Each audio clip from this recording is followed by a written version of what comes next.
Hi, everyone. Good Monday morning to you. This is First Things First. I'm Jenna Wolfe. That's the Hall of Famer Cris Carter. This is Nick Wright. It is a great day to have a 3-hour sports program because we got about 3 hours worth of sports to talk about. The Giants have themselves a quarterback and their first win. Chiefs and Ravens lived up to their billing, and the Browns were trying to put it all together against the Rams on Sunday Night Football. That's where we start this morning.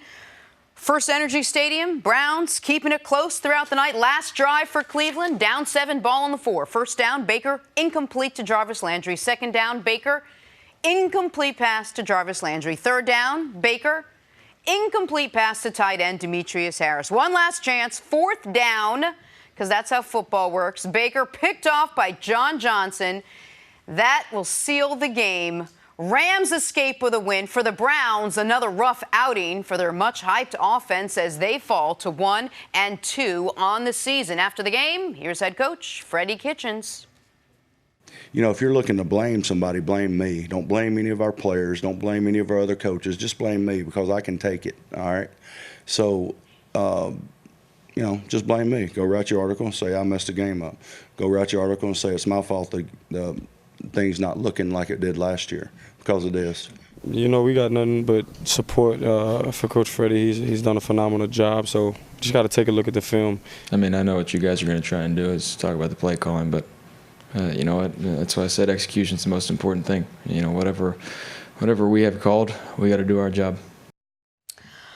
All right, CC, we'll start with you. Freddie Kitchens stepped out in front of that podium and said, it's play calling, it's all on me. Was it all play calling? Was it penalties? Was it chemistry? Was it Baker? Was it that offensive line? Or was it Freddie Kitchens? Well, it's a number of things, and I can understand Freddie trying to take some of the blame, but you have too many moving parts for him to say, you know something, don't blame the players, don't blame the other coaches, just blame me. It's not that simple.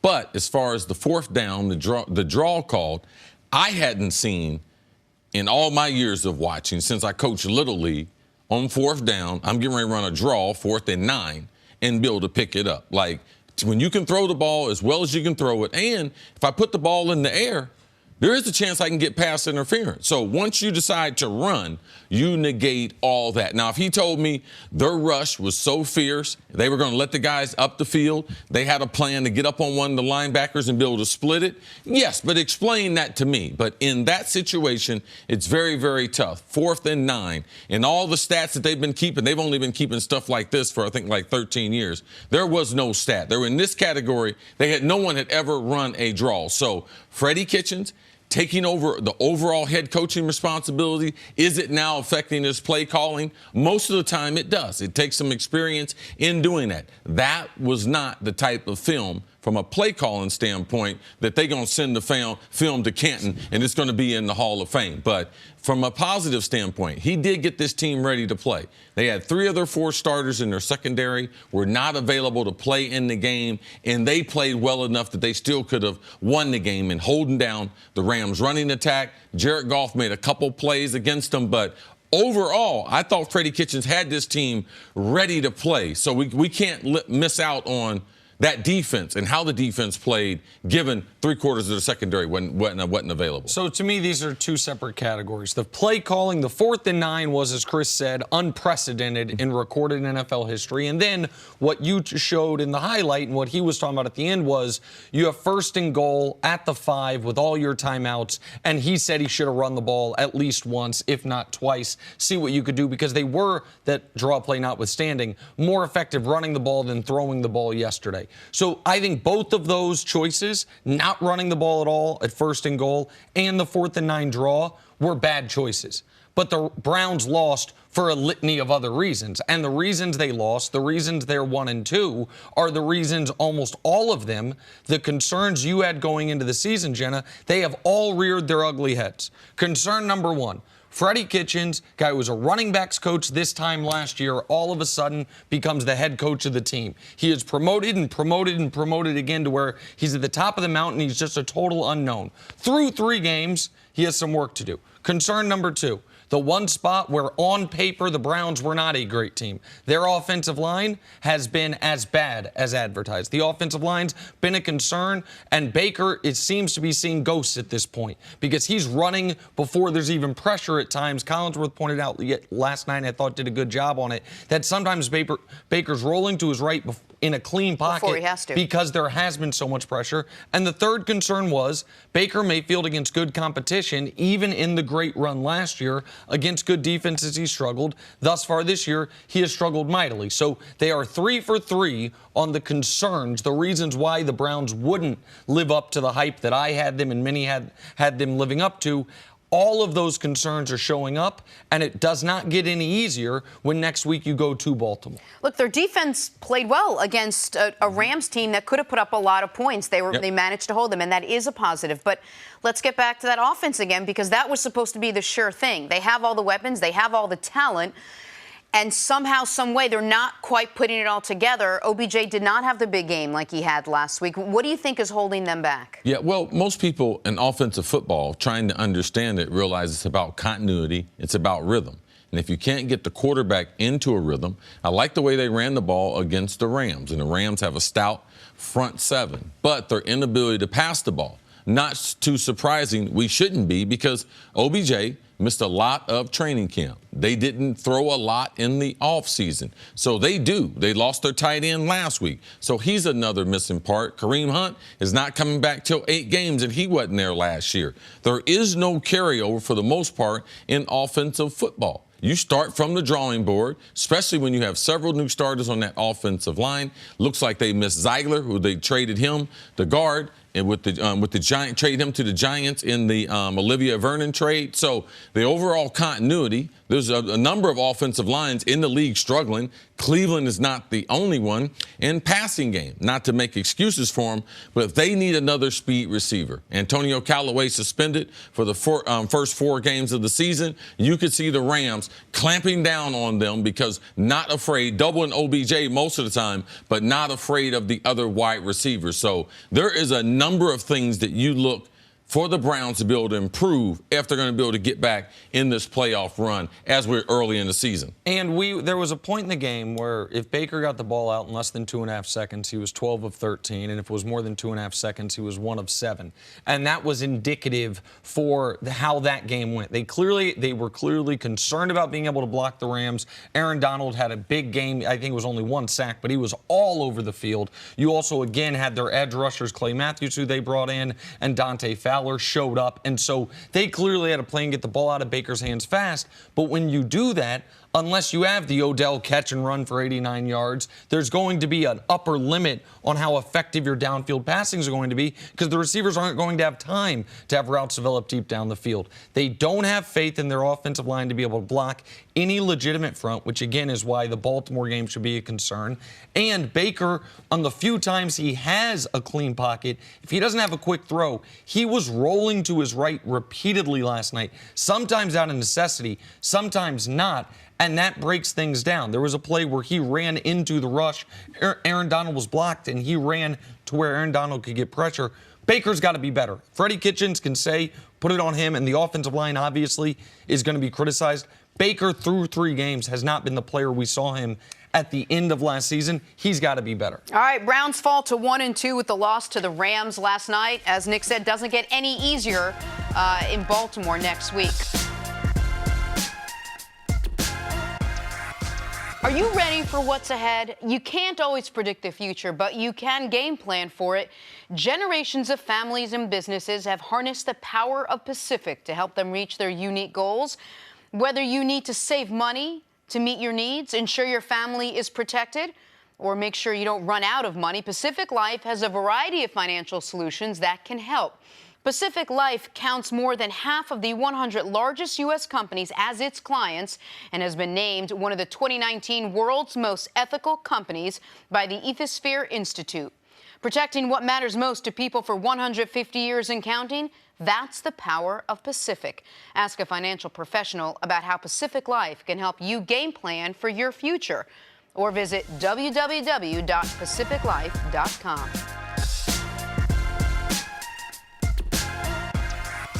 Welcome back. We'll get to Daniel Jones in just a second, but first Cardinals and Panthers and Dante Jackson getting way up for the interception there. Great side angle there. Look at that vertical. Wow. They're playing cover 2. Quarterback tried to lift it over him. The cornerback was able to guard 2. He guards the flat, baits the quarterback in trying to throw it up the rail. Great athletic play. Next up, Ravens and Chiefs, and Lamar Jackson taking off, making 2 guys miss before hitting the end zone. And did it at 2:01, so they got the extra play before a third down conversion iced it for Kansas City. Furious fourth quarter by Baltimore. A couple wild fourth down throws by Lamar worked out for him as they attempted this comeback. Exciting game. All right, more from this exciting game. Patrick Mahomes throwing it off the back foot to Jamarcus Robinson, catches it with one hand. Jamarcus Robinson had the huge game last week against Oakland with Tyreek Hill out. He had a quieter day yesterday except for this play right here. This was all an ad lib. He's supposed to be clearing down the middle. He sees Patty Mahomes scrambling. Patty he breaks his route off. He's going down the seam. He sees Patty getting ready to scramble. Then he throws it to the corner. Great ad lib. See him looking over his inside shoulder? He wasn't expecting to get that ball. Oh, look at this, though. All right, finally, CFL, BC Lions taking on Ottawa. Check out the trick play. Duron Carter with the touchdown bomb. Oh, DC, he gets a double dip, throws a touchdown pass, catches a touchdown pass later on. Oh, yeah, he can throw it now. Look at that. He played quarterback all the way up to the 10th grade. One of the Chris's son, one of the best receivers in the CFL. Team's having a tough year, but now back-to-back wins, right? Yeah, he said they're going on a hot streak. Okay. He said they were working on their chemistry. Okay, there we go. Nice throw, Duron. Shout out to him. All right, moving on. Giants, Bucks, Daniel Jones making his first start in Tampa. Giants got some bad news early, though, when Saquon Barkley had to leave the game with an ankle injury. Jones kept calm, carried on, finds Sterling Shepard for a touchdown. 28-25, Bucks. Fourth quarter, Giants down 6. Fourth down, Jones. I'll take it myself. Thank you very much. Put the New York Giants up by 1. Daniel Jones would finish with 336 passing yards, 4 total touchdowns. Tampa Bay would have one more chance, but Matt Gay would miss the 34-yarder, his third missed kick of the game, and the Giants fighting back from down 18 in the third for their biggest comeback in 49 years. Here's the star of the game, the rookie, Daniel Jones, after his first career start. You never really know how it's going to go. That's the fun part. That's football. So, you know, we found a way to win. We battled and found a way to finish it, and that's what, you know, that's what's the most exciting. I don't know. You guys tell me. I thought he did a pretty good job first time out. And I think as you go along, he'll continue to get better. We believed in him from the day we drafted him, and first time out, he didn't disappoint. Far and away, I thought one of the most exciting games of the weekend. See how impressive was Daniel Jones in his starting debut yesterday? Very exciting. Very exciting. It's hard to script what was going to happen after being announced the starter earlier in the week, and then now earlier in this game they lose their best football player in Barkley not being available, potentially with a high ankle sprain. And what he was able to do after that, it was very impressive. Not the numbers, not the throws, but his composure. Being on the road, Jameis Winston was playing some great football. They were throwing it all over the place. And for him to be able to bring his team back, it's hard enough in this league to be able to come back, let alone a touchdown, the field goal, but 18 points. It speaks to Giants haven't done this in the copy years. In 49 years. So very impressive start for a young guy, very athletic. His mannerisms very, very similar to Eli. They talk about the production meeting the night before the game, and talking to him, the announcer said after covering Eli for so long, they could close their eyes, and it felt like they were still talking to Eli. So I thought the Giants did a good job as far as getting routes that he could throw. Tremendous training camp, tremendous offseason. And he's right, the coach did say they have believed in him from the beginning. That's why they drafted him in that spot. This is one of the first good things that happened to the Giants in a long time. In a very long time. I mean, in the last couple years, all that they've had is, well, Saquon's awesome. And that's really just been to hold on to. This game, Saquon gets hurt. And Daniel Jones, who you have to be happy for. Because through no fault of his own, he was roundly mocked by yours truly and many others. Not even him being mocked. The Giants mocked for picking him where they picked him. And given what his college profile was, given the fact that a lot of the draft experts thought he would be available at the end of the first round, and they took him in the top 10 at 6 overall, and he comes out and does something no rookie has ever done in his first career start. Two rushing touchdowns, 2 passing touchdowns, and that play right there, I mean, that's a play that Eli, for all his good, could not make. Even with the Red Seas parting like that, him being able to run it there on 4th down, not quite to seal the victory because the Giants defense still let the Bucs get in field goal range as we saw. And all the issues with the Giants that we've talked about, when people would say, it's not Eli's fault. They don't have a good offensive line. Their defense stinks. We saw them all yesterday. Daniel Jones was under constant attack, and the defense still stinks. Yet he was good enough to drive them back for the victory, to keep them in the game, and then end up completing the victory. You've got to be excited and happy for him for an 18-point comeback, Sure. 2 rushing touchdowns. A little context, Eli was probably going to be a Hall of Famer. 7 rushing touchdowns in his career. 0 18-point comebacks to your stat earlier. It was as perfect of a start as one could imagine for a career, especially given the controversial, if you will, way he was announced as the starter with people thinking Eli should have been given more rope. And for all the similarities that Daniel Jones has to Eli Manning, the way they look, the way they dress, the way they act, their composure, their sort of subtle humbleness to them, the biggest difference you saw very quickly, he's far more athletic, at least much better runner and much more aggressive in that than Eli ever was. How much more optimistic seeing that and that component to his game are you about the Giants moving forward? Well, I'm glad the Giants have a quarterback, but what else are they going to do with it? It'd been nice if the kid used to have the blonde hair, used to play there. Yeah. Imagine if he was still playing there, all right? Because you still need big-time players. So I'm not going to be happy to say, oh, man, the Giants are well on their way. If they got Saquon Barkley and they got OBJ and they got Daniel Jones, they look like they can be an outfit that could play some good football for a long time. I like the marriage with the coach and the quarterback. Now are they going to put the other things around? I'm concerned about, can he stay healthy? With that offensive line, Eli is going to play some more football this year because there's no way that kid's going to be able to stay healthy. We said that when they named him the starter. We didn't think it was going to be over with. That offensive line is bad. If Barkley's out an extended period of time, rumor has it that he might have a high ankle sprain. He had one his freshman year at Penn State, which caused him to miss a couple games. But an explosive runner like that with a high ankle sprain, he's going to miss some time. Now what our NFL defense is going to do? They ain't concerned about him running. All they got to do is put everyone in the box and heat up that quarterback. So for me, there's still worries. One game don't make a career, but tremendous start by Daniel Jones, and the Giants were able to, with the kicker, eke out the victory. I mean, the defense tried to give it back to him. Football God smiled fondly on the Giants and smiled poorly on the Bucs for intentionally taking a delay of game because they thought their kicker was better from further out than closer in, which I've never heard before. But if what he did, you mentioned Saquon got hurt. If people didn't watch the game, especially people, if you're not in the New York area, you probably didn't watch the game.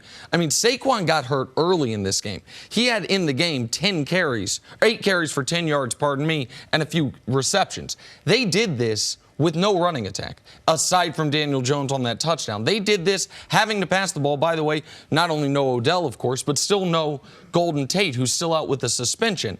You have to be more optimistic in this regard. If you, like me, after the draft thought, well, the Giants have all these issues and they don't have a quarterback, now you have to open your mind to the possibility that Dave Gettleman, through many missteps, got one right at the quarterback position. Of course, one game doesn't make a career, and I'm not ready to anoint Daniel Jones the right pick yet, but he couldn't have been better in that first start in more adverse circumstances because of the offensive line, right, because of Saquon. And now next week, they get a home game, his first game at home against Washington, and all of a sudden they could be 500. So you have to be more optimistic, even though there are still some infrastructure issues. And what would he have looked like with Odell, I think, was in a lot of people's mind when they were watching him yesterday. Look, the Giants got the win. Daniel Jones had a very successful first start, which will indeed boost his confidence. So they are happy today. Hiring can be a slow process. Cafe Altura's COO, Dylan Miskowitz, needed to hire a director of coffee for his organic coffee company. But he was having trouble finding qualified applicants. So he switched to ZipRecruiter. ZipRecruiter doesn't depend on candidates finding you. It finds them for you. Its technology identifies people with the right experience and invites them to apply to your job, so you get qualified candidates fast. Dylan posted his job on ZipRecruiter and said he was impressed by how quickly he had great candidates apply. He also used ZipRecruiter's candidate rating feature to filter his applicants so he could focus on the most relevant ones. And that's how Dylan found his new director of coffee in just a few days. With results like that, it's no wonder why 4 out of 5 employers who post on ZipRecruiter get a quality candidate within the first day. See why ZipRecruiter is effective for businesses of all sizes. Try ZipRecruiter for free at our web address, ZipRecruiter.com/approach. That's ZipRecruiter.com/APPROACH. ZipRecruiter.com/approach. ZipRecruiter, the smartest way to hire.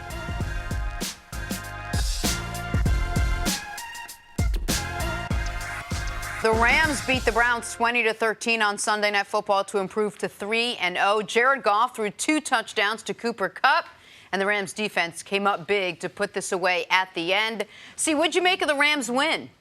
I thought going against that secondary, I thought they were going to have 300 yards passing. I really did. I thought they did a good job of containing the Rams. You go on the road, hostile environment, getting that win for them was a big win, and that goal line stand at the end to be able to secure the win, that's what you want. If this Rams team is going to reach their goals, you're going to have some series like that. Big win for the Rams. Rams offense yet to really get going this year in any of their games. Their defense, though, to my eye, has been exceptional and far improved from last year. Last year, we talked about how much talent they had on the defense. Aside from Aaron Donald, it was not a great defense. This year, the Rams defense has been the strength of their team, as Goff really hasn't gotten on track post-Super Bowl yet this season. They still got to improve that run defense. Man, they gave up 200 yards rushing last in the game last week before this. Yeah.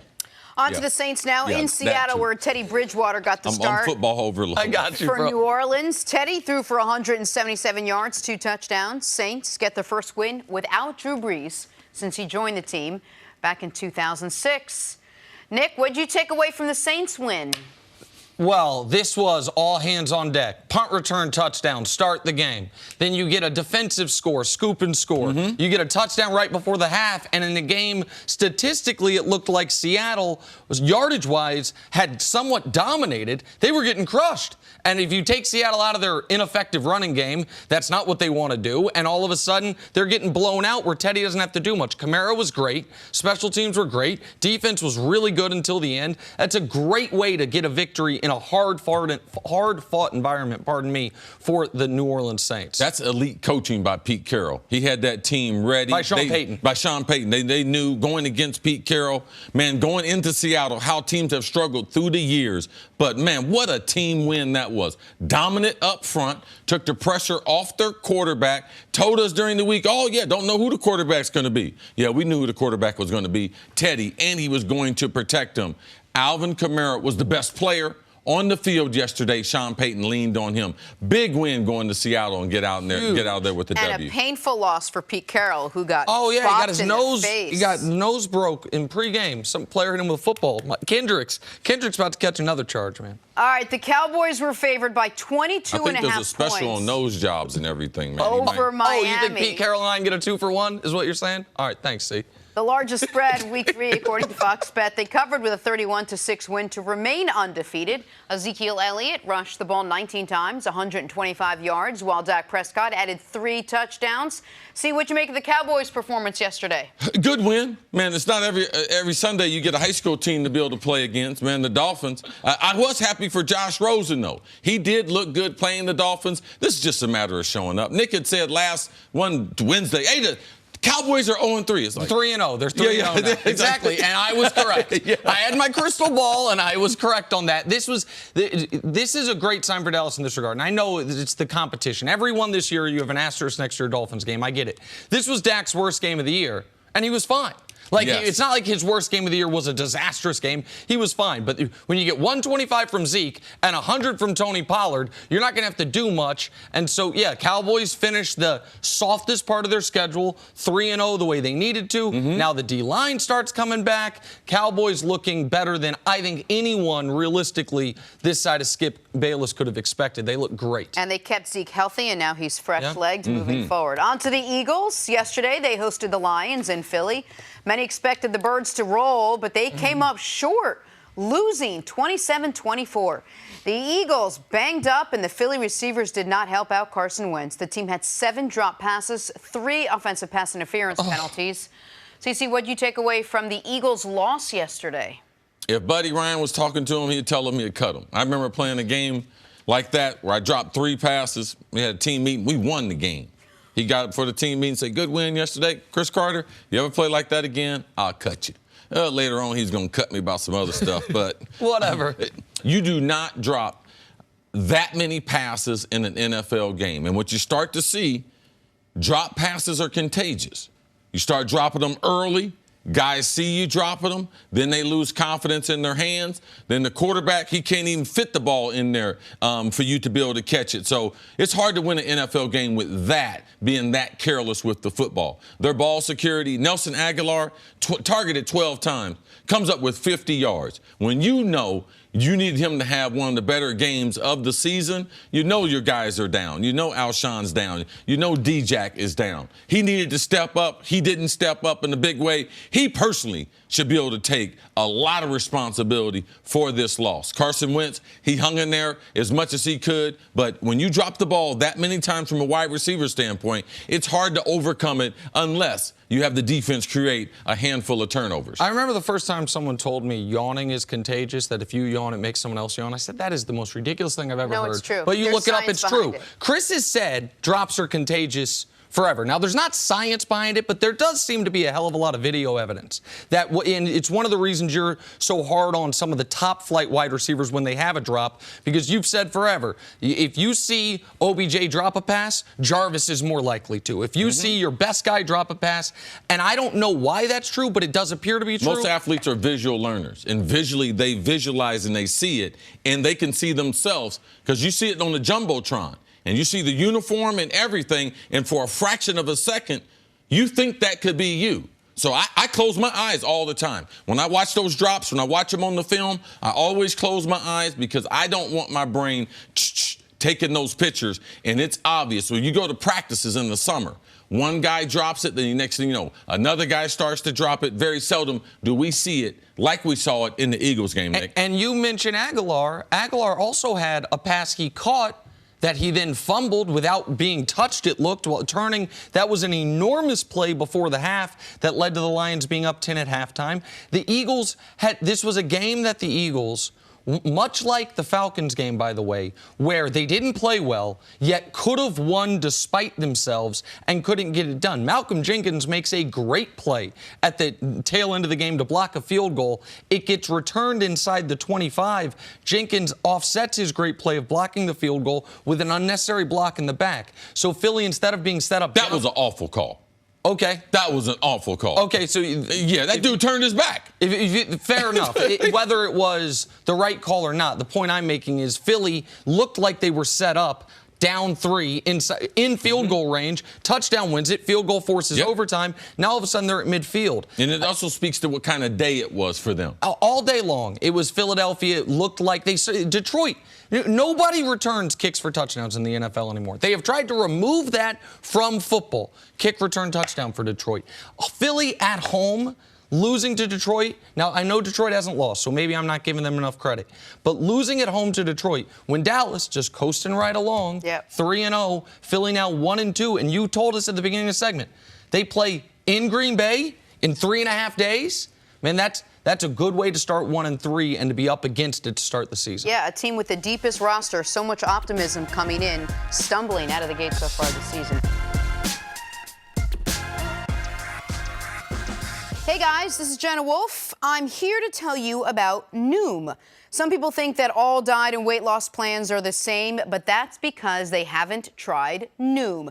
Noom is a new, totally different approach to losing weight and getting healthy that uses psychology and small goals to help you change your habits, making it easy to lose the weight and keep it off for good. Noom combines the power of technology with real human support, offering as little or as much help as you want along the way. And since Noom is an app, it's always with you and easy to use, which makes it super easy to stay on track and reach your goals. It's just as simple to get started. Go online, answer a few quick questions, and they'll create a personalized program just for you. Noom can help you lose your old way of thinking about food and dieting.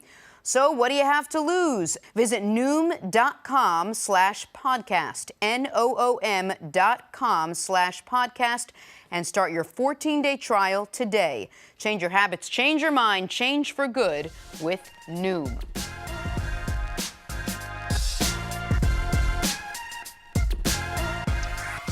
All right, on to the Chiefs and the Ravens, and what was supposed to be a matchup of MVP hopefuls. One reigned supreme, and that would be Patrick Mahomes, who threw for 374 yards and 3 touchdowns, while Lamar Jackson on the other side struggled with the deep ball, something that couldn't be said the first 2 weeks of the season. Chiefs remain undefeated. They've now scored 26 or more points in a record 24 straight regular season games. All right, let's start there, Nick. What did Mahomes and the Chiefs prove in their win over Baltimore? Nobody is slowing down this offense, flatly. This was rain intermittent. They had no left tackle. They didn't have their best wide receiver. They didn't have their starting running back. And you look down, and it's the beginning of the fourth quarter against maybe the best defense in the AFC other than New England. And you're like, oh, they're up 30-13. The Jags game, it's like, oh, turns out to be a great defense. You look down, beginning of the fourth quarter, oh, it's 37-13. The Raiders game in between, they scored four touchdowns in the second quarter and then just put it in neutral and glided on home. It feels right now that if you have Andy Reid designing the plays and Patrick Mahomes throwing the football, almost all the other pieces are interchangeable. They didn't even have their best running back named Williams yesterday, and he's the one who makes the play that clinches the game late after Baltimore had a bit of a fourth quarter rally. Patrick Mahomes just in uncharted waters now. We all said he can't match his 5,000-yard, 50-touchdown season. He's on pace for a 6,300-yard, 54-touchdown season, and he hasn't thrown an interception yet. So Chiefs offense against Jacksonville and Baltimore, two of the best defenses in football, has been exceptional. We can only imagine what they're going to look like when they play some of the worst defenses in football. And the defense has clearly been improved. I'm not ready to say the defense is fixed yet, but the defense clearly is improved. Right now, the Chiefs, bless you, look like, if not the best team in football, clearly one of the top two. Yeah, they did a good job yesterday. You have to give their defense credit because what Baltimore offers and presents, it's a lot of stuff. Now, I do believe that Baltimore's passing game with Hollywood Brown, when he's healthy, he's only practicing 1 day a week, missed all the training camp. He's still got that Liz Frank where he broke his foot, still trying to heal from that. You could see as the game goes on, he starts to get a little bit of limp, and his speed was a little bit hampered, especially on a muddy track. Andrews, their tight end, their number one receiver, he was hurt during the week. He played in the game, didn't play real well. So they negated their tight ends from being able to be as effective. So that game plan right there was rock solid. And that was something Kansas City couldn't do before. This was a good football game. Because I remember Baltimore is going to be a good team in the end. I do believe these two teams will see each other. Andy Reid and the wide receivers thus far have done a tremendous job. They make spectacular catches. They run their routes at full speed. And regardless if they're the one receiver in the play or the number 4 from a priority standpoint, all their guys are making plays all over the field. So Patty Mahomes, too, because Tyreek Hill's not there and Kelsey is unselfish, he doesn't feel the demand that normal quarterbacks feel in, I got to get this guy the ball. I got to get this guy a certain amount of touches. I got to get this guy. The only difference when Patty Mahomes and the Golden State Warriors is Golden State was top 5 in defense when they won those championships. in Kansas City, what kind of defense are they going to have? Because Patty Mahomes, Steph Curry, and what they were doing are the only things that I see. But the only thing that can stop them is that defense. Can that defense hold up if they have to go on the road and they face against teams that have more competent wide receiving core than what Baltimore has, a pretty unproven group? So Lamar Jackson yesterday, he looked human for the first time this season. If you're Lamar Jackson, what do you take away from that game? Well, I think Lamar, he struggled in a place throwing the ball that he struggled last year throwing the ball. And I think if you're for Lamar, Chris's point that the options he's been most dynamic with all year, Hollywood Brown did not look like the player he had the first couple weeks. And Mark Andrews, who has been dynamic for them, was a game time decision. And you could see that he was not at 100%. But I think for Lamar, it was not going to, the MVP best passer in football season was not going to continue. He did make a couple spectacular plays in the attempted comeback. 2 fourth downs. One was very fortunate, wasn't picked. The other was a great play by him. And then the touchdown run to cut it to a 3-point or a 5-point game, pardon me, could have been a 3-point game if they got the 2-point conversion late in the game. He was electric, avoiding the rush again, and he was inaccurate with the football. I don't want to overreact to this game from Lamar. It was a bad game by him passing the football, but he was under duress a fair amount, and the Chiefs had a pretty good game plan, which was, if you're going to run the ball, go ahead and run the ball. And the Ravens had their plan was to run the ball, and then to use the Warriors analogy, they went on that 18-4 run, and you get taken out of your running game, so now you have to throw it, and that's a situation I don't think Baltimore's going to find themselves in very often, where they're down 3 scores and you have to throw the football. The Chiefs did that to him, which is why, even though the Chiefs gave up 200 yards rushing, it didn't really hurt him in that regard. Yeah, ultimately, keep your eye on those rushing numbers, because if they're going to lose, time possession is going to be a part of it. A quarterback struggling in Kansas City throwing the ball? No. On a wet day? No. I'm not worried about that at all. His team was still in the position with the comeback. If you look at the lack of experience that the skilled guys have in Baltimore, they left Kansas City yesterday feeling good, saying, you know something, I hope we get another chance at them. Baltimore trying to get back on the winning track. I think they play Cleveland this week. This is 2 very good teams playing, and I don't think that Lamar is looking at this game as a negative. He knows he can throw the ball a lot better, but there were 4 or 5 balls that he had right off the fingertips of his wide receivers and his tight ends. Just barely missed him. He didn't turn the ball over, which was huge. And I thought you would love John Harbaugh's aggressive play calling yesterday, going for it on the touchdown, going for it on 4th downs. The Ravens had a very interesting, I think, philosophy. Forget the 2-point conversions, which I think everyone should do the way they did it in those spots. But they clearly thought, you know what? Whether Kansas City's got 90 yards to go or 40 yards to go, they're going to be hard to stop. So our job is to keep the football. And so they went for a bunch of 4th downs. It didn't work out for them in this game, but I do agree with you. I do think it was the right call. See, I do know you. Yes, absolutely.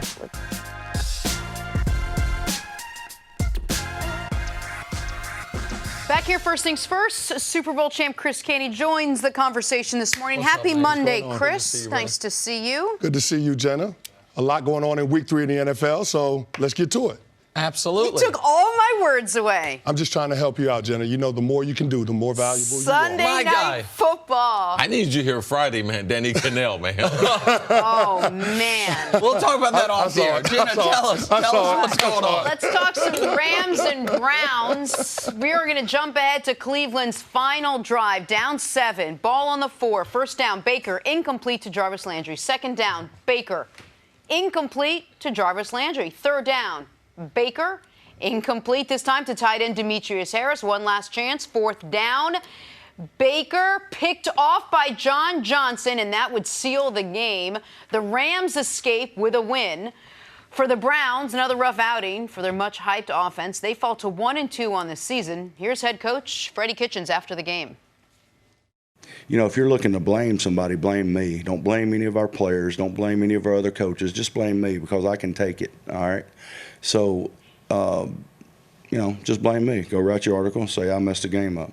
Go write your article and say it's my fault the thing's not looking like it did last year, because it is.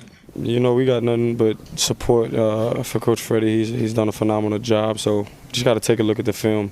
I mean, I know what you guys are going to try and do is talk about the play calling, but you know what? That's why I said execution's the most important thing. You know, whatever we have called, we got to do our job. Brown's really big on making sure everyone knows who is to blame and why. But do you, like Freddie Kitchens, think this all came down to play calling, Cris? Well, I think a big part of it did come down to play calling. You look at that last sequence, you got goal to go, 43 seconds in the ball on the 4-yard line, and you're in the shotgun in all of the plays, and then 3 out of the 4 you're in empty. I just don't understand that from a philosophical standpoint. When you get down into the red zone, the field gets condensed. So why would you want to spread it out? I think if you're trying to throw the ball into the end zone, you would want to condense the formation, and then you have an opportunity to be able to attack the edges and in the back part of the end zone. You didn't have that opportunity with that. And then, of course, with having all of your timeouts, you don't try to run the football once. Like, I just think that that's inexcusable. Also, you had the 4th and 9 earlier in the fourth quarter at midfield, and you decided you're going to run a draw play with Nick Chubb. That didn't make a lot of sense to me. So there are some tough things to explain from a play calling standpoint, game management standpoint. But in looking at Freddie Kitchens in the postgame, the part of it that bothers me the most, Nick, is when you looked at what he said. He said, talking about go write your articles, and I know what you guys are going to try to do, and just blame it on me and all of this stuff. I don't understand why everybody in the Cleveland Browns organization is obsessed with what the media and naysayers are talking about in regards to their football team. Because this is what Baker did last week. But why don't you focus on trying to execute better? That's what you need to be worried about. You don't need to be worried about what the sports writers are going to do and what they're going to talk about. Leave that for us to talk about on television. You worry about trying to win a football game. Your head coach and your quarterback are supposed to be the ones that set the agenda and try to get the team to focus on the things that are important to winning. They're focused on everything but what it takes to win. And in a game where your defense gives you an opportunity, forces 3 turnovers, including 2 in the second half, and you only come up with 3 points, to me, that's the reason why you're losing football games. So do a little less focusing on what the media is talking about and lock in on execution. Well, and that last turnover you mentioned, I mean, that was a gift where it felt like the Rams could run the ball and salt the game away. Tipped pass interception, all of a sudden you're in business if you're Cleveland, and they still can't take advantage. As far as to answer your question, Jenna, is it all on Freddie Kitchens? No. However, despite all of the disorder on the offensive line, how ineffective Baker was, if Freddie Kitchens calls a better game, they might steal a win. They might at least force overtime. I was watching the game with the sound off. I thought the 4th and 9 draw play, the graphic was wrong. I was like, oh, for some reason it's 3rd and 9, and because I've never seen it. My whole time, I've never in my life watching football. Cris said earlier the tracking data only goes back to 07, but it's literally never happened since at least 07, a team running a draw play on 4th and 9 or longer. It makes no sense. And then to your point, yeah, 1st and goal from the 4, when your run game's been relatively effective, when you have all your timeouts to not only never run, but you mentioned lining up in shotgun and then in empty, to not even have the threat of the run, to not even be able to use either play action or the fact that you might run the football to your advantage. Of course, those are mistakes. But this was a bigger issue than those singular mistakes. The offensive line got whooped again. Freddie Kitchens was an issue with the play calling, fine, but also having the offense ready to go from the beginning of the football game was an issue with them settling for field goals early and being wholly ineffective offensively. And then Baker has not been good yet this year. Baker's yet to have even what I would call a pretty good game yet this season. Odell in week 2 made his numbers look better than they actually were if you were watching the football game. So Kitchens has not been great. The offensive line has been bad. And Baker has not been the Baker we saw last year yet. All of those things are huge concerns for the Browns, and that's how you're 1-2. And yet their defense, riddled with injuries in the secondary, managed to hold the Rams in check most of the night. Probably their weakest unit was the one that actually played the best yesterday. Yeah, they really played well. 3 of their 4 starters out of the game. It's hard to be competitive when you're able to do that, especially with the offense that the Rams and what they do to you. So, yes, the defense was outstanding, played well enough to be able to win. Back to the goal line stand. So, just so people understand, all right? They have 4 plays inside the 10-yard line with an opportunity to win. The reason why you don't go empty with Chubb is because he's not a good receiver, all right? If he's a dual threat that he can catch the ball in the backfield, then you move him out there because he had the best matchup. He had moved him outside the numbers, and he was one-on-one with the guy. Also, what Freddie Kitchens is going to have to do, a lot like Dallas, and the reason why Dallas struggled a little bit last year in the red zone, in those condensed areas, Baker's got to run the ball, all right? So if you go empty, If he's a threat to be able to run, it puts a different wrinkle for the defense, and it breaks down a lot of the principles. They didn't have anybody to account for Baker. So if they had went empty and gone quarterback draw, I believe that would have been. But the fourth down call, it affected him once they got down to the red zone. Once they got stopped on the 4th and 9, he knew it was a bad call to run on 4th. When they got inside the red zone this last series, he's still thinking about that was a bad call. And if I run it again, which he should have run it one time, then I'm going to get criticized. So it's hard to learn how to be a coach in this league, and that's what I saw more in this game.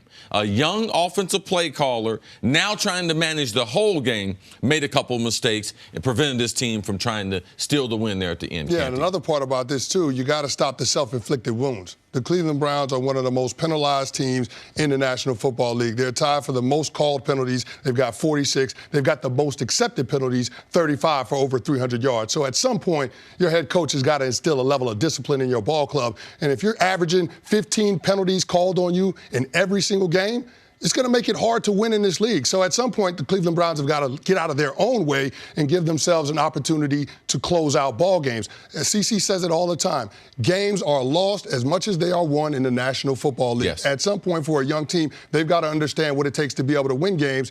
And to try to win games, the first thing you got to do is avoid doing the things that cost you games. So the play calling you can put on the coach, the penalties, for the most part, you can put on the coach. Talk to me about Baker Mayfield. Why such a struggling start to the season? Listen, I have been incredibly high on Baker. I know CC has as well. The one red flag for Baker going into this year was how he did against good teams. That he was that he was exceptional against bad teams and bad defenses, and against good teams, he struggled mightily. He now falls to 7 losses in a row against teams that finished last year with a winning record. The quarterback rating against those teams is 74 versus a quarterback rating of 108 against teams that had a losing record last season. And so Baker Mayfield, when good teams probably have better pass rush. Good teams obviously have better secondary. Good teams. Baker Mayfield against good competition, he has not been great. And that is a concern. Now, I trust Baker as a thrower. I trust Baker as a leader, all these things. But we saw in the game, Chris, I thought he was running a little too early, escaping the pocket. You said some of that's his height. Some of that is that he where are you going to go? That he has to, that he's, even if it looks like he might have a clean pocket, that he's not seeing the passing lanes, that he has to escape to his right. He's not helping the offensive line in that regard, in my mind, but that might be a continued trend because he is 6 feet tall. Can't you have something on him in the pocket?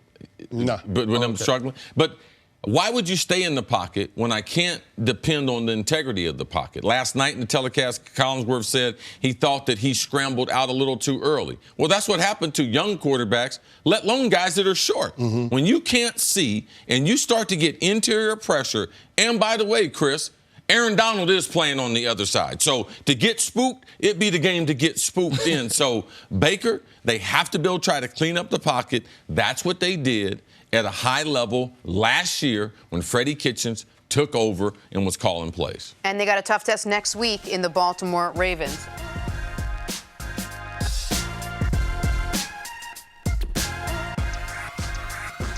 Giants and Bucks. Let's do some highlights. Hide the from groceries, yesterday. Daniel Jones making his first start in Tampa. Giants got some bad news early when Saquon Barkley had to leave the game with an ankle injury. Jones kept calm and carried on.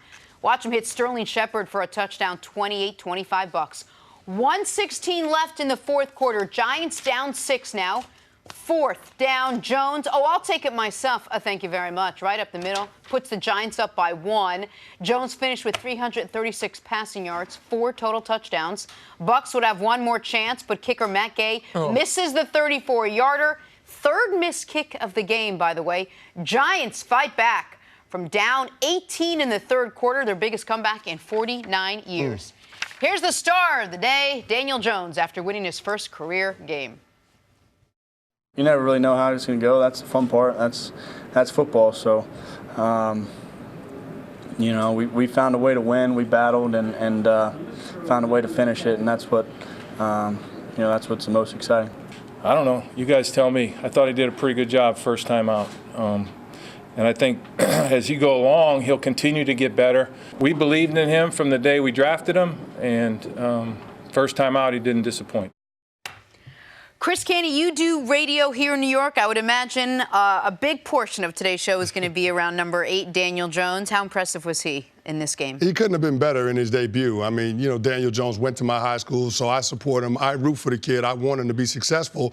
And after the criticism that the Giants took for drafting him this past April with the 6th overall pick, you're excited to see it have this type of ending with his first NFL start. I mean, you saw that he unlocked a couple of different elements in the offense, just his overall mobility, being able to get out on the edge of defenses, not just to run the football, but also to keep his eyes downfield and throw the football downfield, give those receivers some extra time to be able to uncover, create some separation. But the most impressive part about that game was when he got the ball back with a little over 3 minutes to go. They were on the minus 25-yard line. He works the ball down into the red zone by the 2-minute warning. He was 4 for 4 for 63 yards up until that point on the drive. And then, of course, on 4th and 5, he calls his own number. He scrambles into the end zone.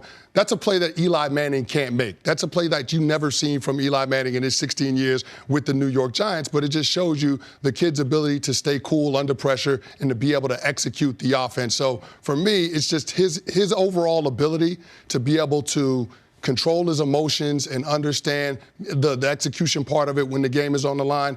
That, to me, was the most impressive part about his start. People were questioning whether or not it was the right time to switch from Eli to Daniel Jones. But that last situation, that opportunity that he got on that last offensive possession, that's exactly why you make the change, because you can't simulate those type of situations in practice, and the kid passed that part of the test. It's only one game. We'll see how it goes, but he couldn't have looked better. Yeah, Pat Shurmur said that the reason why they went to it at the time was they were looking for a spark, and they were able to get that. So they were justified in their pick. They're justified in the benching, and none of the quarterbacks, I would say over the last several years, we got a lot of young quarterbacks that are playing.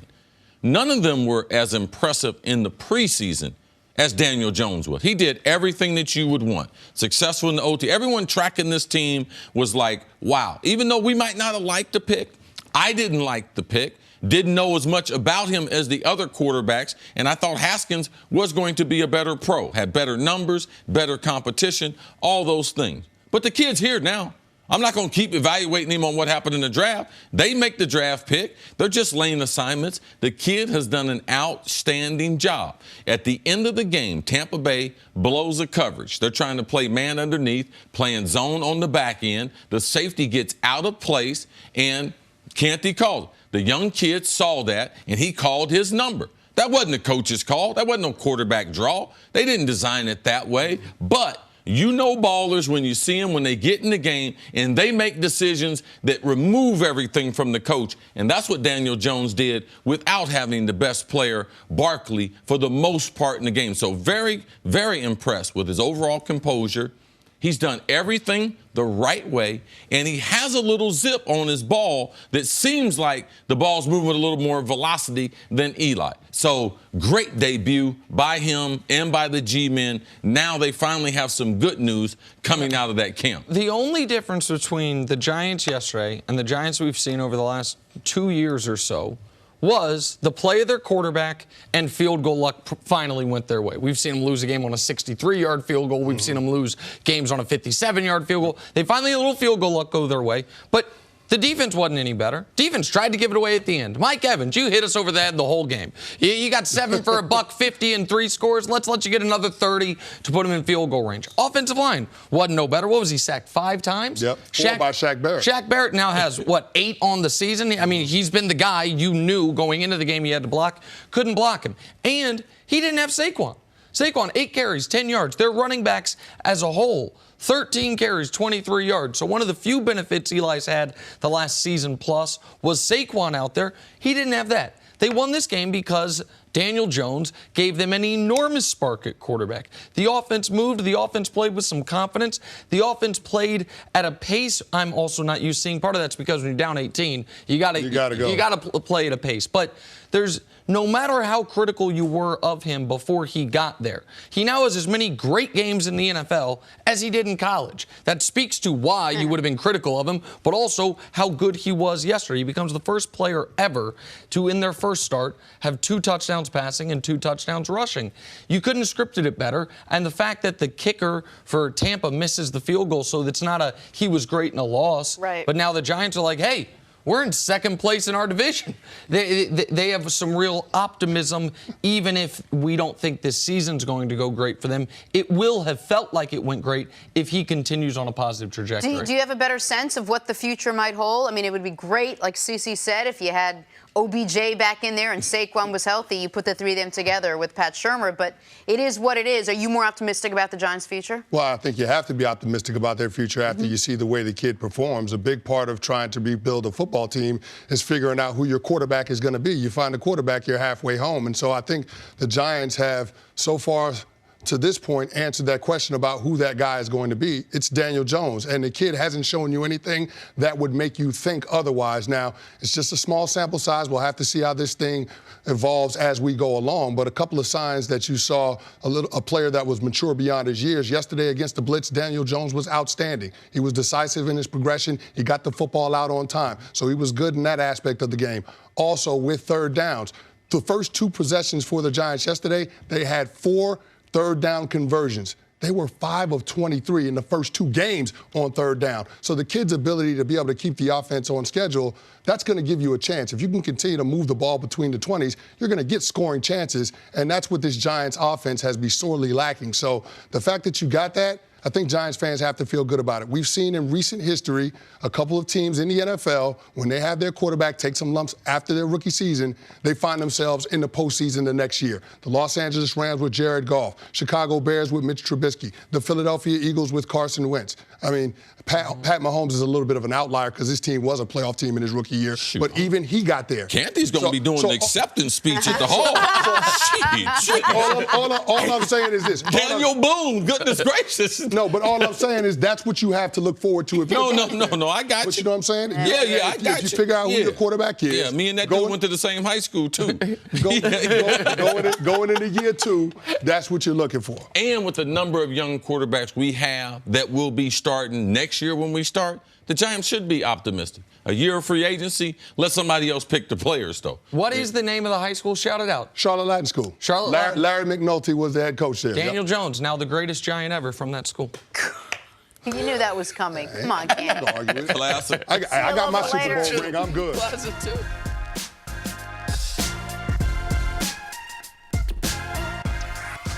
Cardinals, Panthers, Dante Jackson getting way up for a nice interception. I mean, way up. The vertical leap on this is just unbelievable. Shocking. Panthers played their best game of the year in all phases by a wide margin yesterday with their backup quarterback. I talked to Coach Washington this weekend. He thought they had a good plan for Kyler and knew they were in a must-win situation with Cam being out. Eric Washington, defense coordinator, Carolina. All right, Ravens and Chiefs. Lamar Jackson taking off makes 2 guys miss before he finds the end zone. This was part of an attempted furious fourth-quarter comeback by the Ravens. They obviously fell short. Lamar was very good running the football, very good avoiding the big mistake, but his passing game was just a little bit off on a bunch of key throws. And his socks were down. Oh, yeah, he plays like that. I'll show off those calves, Jenna, like you. I don't even know what that means. I mean, he likes to show off as much skin as possible like you. That's what I'm saying. You don't work out that much for no other reason. Just to show off my calves. Yeah. More from this game. Patrick Mahomes throwing it off the back foot to Jamarcus Robinson. Nice throw, nice catch. You say this was off script, see? Oh, absolutely. You can see he's got a clear route down the middle. Patty Mahomes backs up a couple more and throws it to the corner because he knows that's the only spot. You see him look over his shoulder? Because he was looking for Patty Mahomes to either throw it down the field. He wasn't even supposed to be. He's a decoy in that one. Patty ad-libs. He makes a remarkable catch. He's played some spectacular ball. He's been great, man, since Tyreek Hill got hurt. He's just been last week he was great against the Raiders. He made this catch here. The Chiefs just keep coming up with wide receivers, man. They had a guy named Byron Pringle make a catch yesterday. That's a great name. It is a great name. All right, on to the soap opera that has been Antonio Brown, who was released by the Patriots on Friday. His career as a Patriot, 11 days, 6 practices, 1 game, 1 touchdown, and 87,000 questions directed at Bill Belichick about the latest allegations. Yesterday, Brown tweeted that he will not play in the NFL again after being on his 3rd team in the last 6 months. A lot to get into here, CC. What do you make of the latest news around AB? I think he will play again. I think there will be teams that that continue to have interest in his ability to play on the field. I believe that right now it's very, very difficult with the NFL, with the full-blown investigation until they get the details of that. I think that AB will be back. But when it doesn't work in New England, and this is something I've seen for the guys, we always talk about, the Corey Dillons, the Randy Mosses and everything. Look back on New England and tell me a player that's left there and done well. All right? Through their whole history and everything. You tell me someone that's increased their stats. They went somewhere else and they got better. No, typically. Typically, it goes the other way. They get a couple good years in New England. Belichick gets the best out of them for that system. Then they end up going somewhere else. Then it's someone else's fault. Then it's someone else's fault. And real quick, the reclamation projects that they've taken on that don't work out, that's the end of the road for him. Hainsworth, the end of the road. Chad Johnson, the end of the road. Like that. So it's not just that they get the best football out of you while you're there, but if you are on the Corey Dillon, Randy Moss, Albert Hainsworth, buy low because great talent, but they didn't get the best of Antonio Brown. Like they didn't Ocho Cinco or Albert Hainsworth. And to me, the mounting pressure which caused them, before more information comes out, let's get off this player. Let's not have any more press conferences like the one he had towards the end of the week that was awful. Because if he's on the roster, people have a right, local media have a right to be able to ask about that player, and they did everything they could. I think he only had one appearance where he spoke to the media, but I know the Patriots were feeling this is only the beginning as far as information, and all this information was new to them when they signed him. So they had the right to be able to get off. He had a $5 million balloon payment that was going to be due today. And after practice on Friday, which is a strange thing, because if you practice on Friday, you get a full week's pay. And the Patriots aren't about a full week's pay if you're not going to play on the weekend. And they make the abrupt decision and decide to release him on Friday afternoon. And they had to be able to do this. You couldn't continue to have this type of black cloud over what we would call the marquee franchise in the NFL. I've never seen something quite like this these last 30 days or so in my life watching pro sports.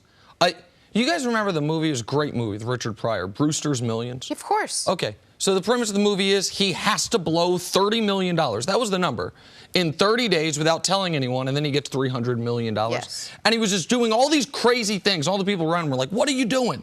But he couldn't say anything. Couldn't say anything. Unless Antonio Brown has some rich uncle that has told him, I'm going to give you $300 million if you can blow $30 million in a month, then what has happened in the last 30 days where he has blown $30 million and more is just inexplicable and a level of self-sabotage that I cannot remember. Despite the feet and the hot air balloon and the helmet and everything, what really kicked all of this off was that tweet, Instagram with the fine from Mike Mayock. That then led to the screaming match with Mike Mayock, which then beget the recorded phone call, which then beget the release me Raiders, and then everything since then with the Patriots, which took it from zany, lunatic, diva wide receiver to a much darker place with the allegations coming from two separate women, and then the what I would call witness intimidation that was uncovered by Robert Klimko late Thursday night, early Friday morning, to where Antonio Brown has followed the perfect script of trying to end his NFL career. Now, I agree with Chris that I think next year, I don't think he'll play this year. I'd be shocked if a team signs him this season. But I think next year a team will probably try to bring him in because he is so talented. And even in the one game with the Patriots, he showed the talent.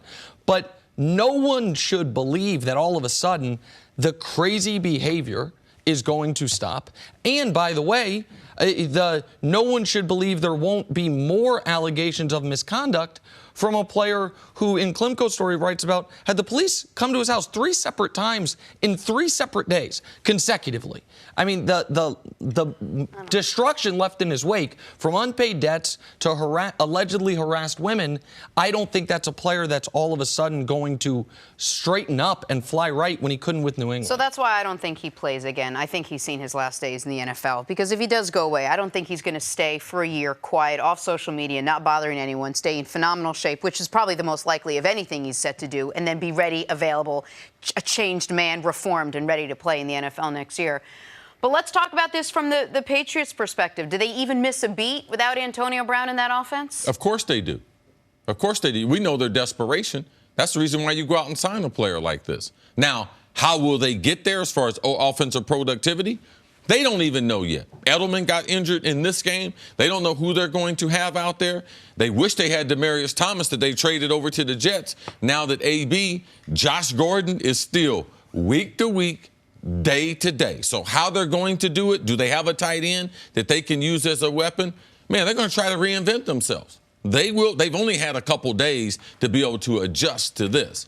They will adjust. They are the team that you can depend on to be able to adjust. But the reason why you have Josh Gordon at wide receiver, Antonio Brown at wide receiver, is because you don't have no faith in what you have. That's what lets you know the level of desperation. They can't depend on Edelman.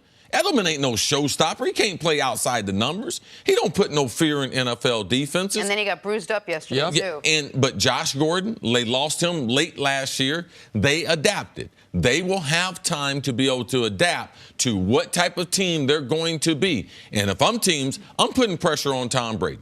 He doesn't want to get hit, and I'm not too afraid of their wide receiving core, and their offensive line has wholesale changes. So I'm not going to make it easy on them by playing their way. I'm going to try to make them play left-handed. I'm going to blitz Brady. I'm going to play the wide receivers man because I'm not afraid of it. Listen, Patriots defense has still been exceptional. If you didn't watch their game against the Jets, I don't blame you. But 2 touchdowns were scored by the Jets, neither with the Patriots neither with the Patriots defense on the field. So the Patriots defense has still not allowed a touchdown since the AFC Championship game, 4 games. So the defense is going to be really good, but the offensive line is banged up.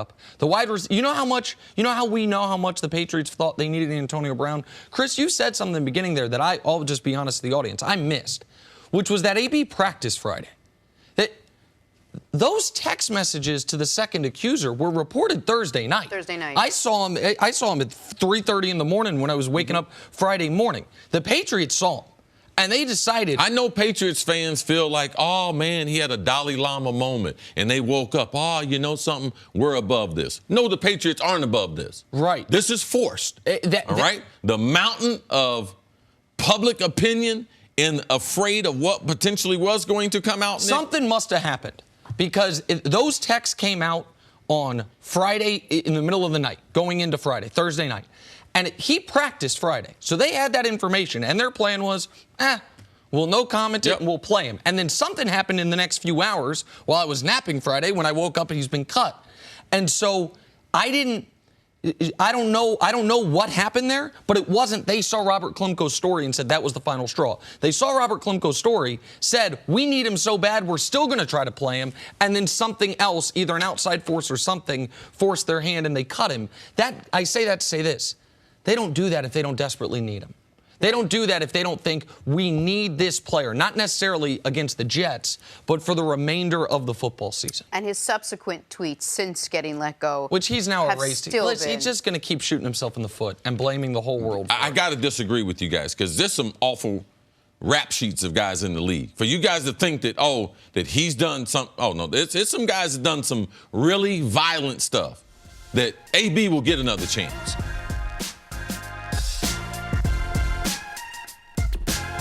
All right, let's move on to the Rams and the Browns Sunday Night Football. We jump ahead to Cleveland's final drive, down 7.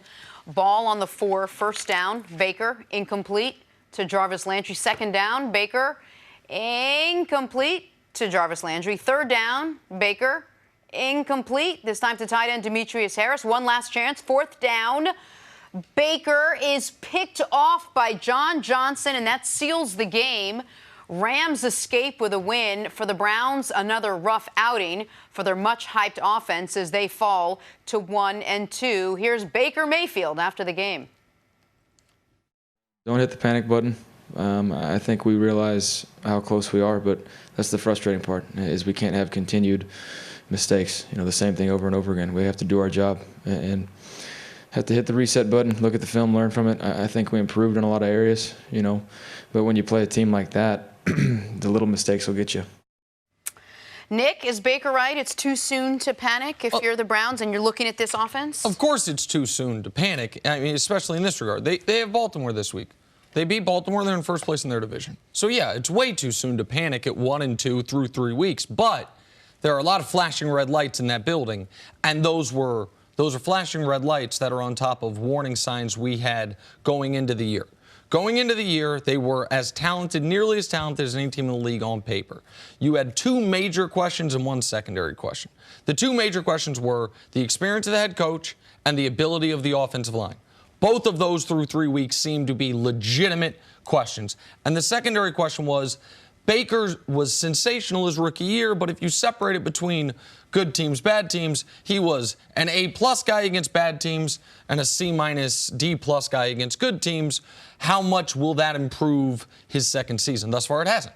And thus far, through 2 weeks against the 2 better defenses they've played, the Titans and the Titans and the Rams, he's struggled mightily. And so to me, it'd be one thing if they were 1-2, Chris, because the defense just wasn't showing up, or Odell had a bunch of drops, things that we thought, okay, those aren't real concerns. Those if talent will find, the water will find its level in that regard. But it's the fact that it's the things we were worried about going into the year that is a cause for concern. But I don't think anyone should panic at 1-2 when you're facing the division leader who's 2-1 next week. Yeah, Baker said it. He said, don't panic. I hope he's talking to the fans, because if I'm a player in Cleveland, I'm in all-out panic because I know what can happen. All right? You go to Baltimore and you lose. Right. You didn't create that scenario. You said if you win. If you lose there, then what do you do? Because Pittsburgh is done at 0-3. Cincinnati is done at 0-3. And you're going to try to track down the Baltimore Ravens. I only got 6 more home games. I'm already 0-2. That home field advantage that I typically would have playing football in Ohio, that's going to be gone. And you're in a tough stretch now. So for me, you sit there and you have another week where you know something, hey, no problem. You go ahead and sit back and be relaxed all week.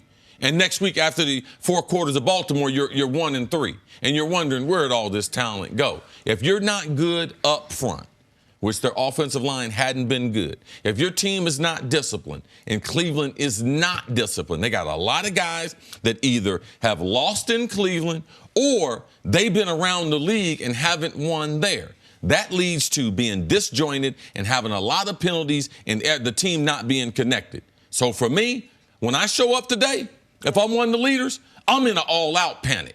I'm not listening to Baker. I'm not listening to Freddie Kitchens, because I know I probably won't be able to recover at 1-3. If you're a fan, you sit back and relax. But the Cleveland Browns and those 53 guys on that roster, they should be in an all-out panic based on the expectations, and they are really close. Their defense, without 3 of their 4 starters in the secondary, played really, really well. But you can't afford to be able to make up all that time. So, look, we go 1-3. The next month, we have a great month. We go 3-1. You're 500. Is that where you want to be? You got that kind of confidence in Freddie Kitchen? No, because let one more game of bad play calling, and then people in Cleveland, that 0-16, that 1-15, it's just right behind them. It wasn't like that was 5-10 years ago. Right. It's right behind that fan base, and I want to keep that fan base engaged. If I'm a player, I'm letting dudes know this is not going to be a good week. All my little normal stuff that I'm doing is going to be fun. I'm not going to be doing.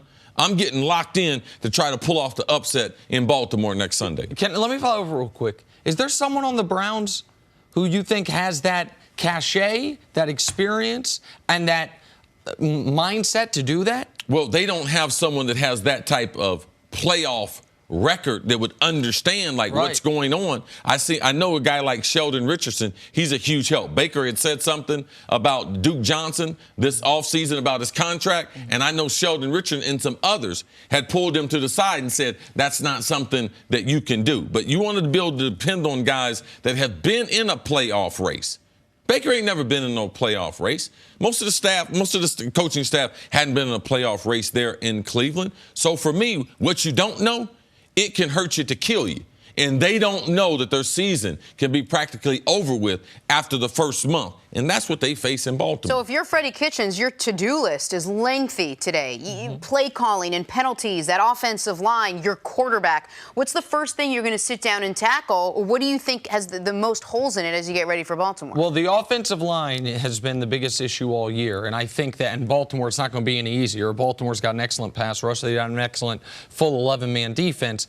They did show the ability to move the ball a little bit with the quick passing. Now, you're going to have to be consistently on schedule with that, because when you do, they were at one point, I think Baker started the game 12 of 13 on passes that he got rid of in under 2.5 seconds. Those are typically going to be very short passes. Those are going to be intermediate stuff because guys don't have time to get down the field. You're going to try to do more of that. Nick Chubb has to be more involved, and Freddie Kitchens does need to look in the mirror and say, the hell was I thinking on that 4th and 9? 4th and 9 draw play. There's a reason. Unless he was, I'd feel better if I were the Browns if I was like, man, because there was like a penalty question beforehand. Yeah. If he said I lost track of the downs, then I thought 4th and 9, the draw play was. He would right never call. recover from that. From losing track of the downs? Yes, he would never recover from that. Fair. Well, so even if that is the case, he shouldn't say it then, evidently. The point I'm making is I would be shocked if there's never been a head coach play caller who, after a question about a penalty being accepted, lost track of the downs. There literally has never been in recorded NFL history a head coach play caller call a draw on 4th and 9. And that's not even to mention at the goal line, which you went over, never running the football despite having all 3 timeouts. Yeah, it's not quite a 3-alarm fire yet in Cleveland, but if they lose on Sunday, it will be. Yeah, sometimes it ain't the fire, it's the smoke to get you, Nick. Oh. Thank you for listening to the First Things First podcast. Remember, leave us a review and tell us what you think. Subscribe to the podcast on Apple Podcasts and catch us on FS1 Monday through Friday, 6:30 a.m. Eastern. For Cris Carter and Nick Wright, I'm Jenna Wolfe. So long, everybody.